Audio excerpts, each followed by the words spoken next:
apa kurang guling alingga salah jatmika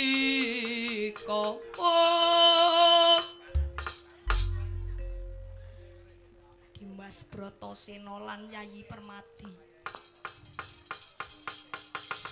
Wah, ana dawuh apa barep kakangku?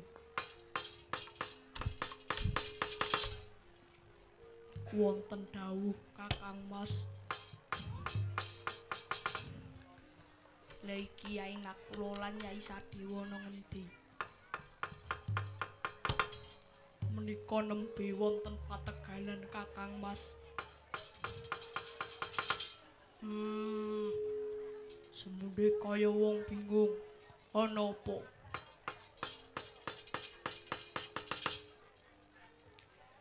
Iki mau aku nyupenno. Sajroning impen perang Baratayuda, Pandhawa kasoran yuda, Di. Jagatri sangga pirangu. Rinangkul kinempit kempit. Dosang retaning bawana.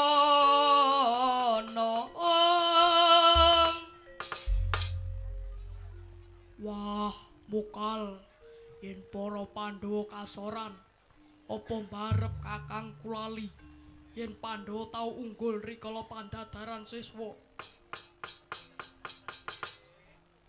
Iya, nanging ing Baratayuda Kurawa mesti nggunakake sewu srana lan cara supaya ungguling prang.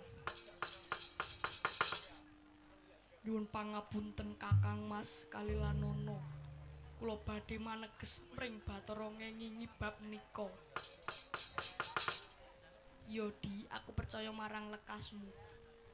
Nun inggih, kula nyuwun pamit saha nyuwun tambahi pangestu.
pasulayan.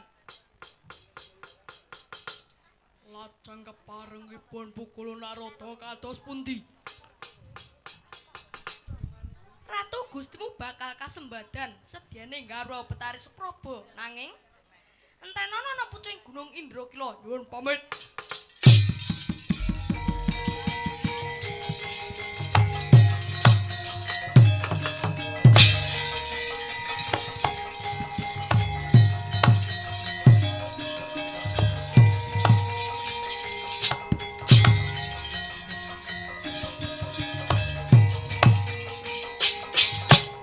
Yoh Dewa, aja kok anggap aku bodoh.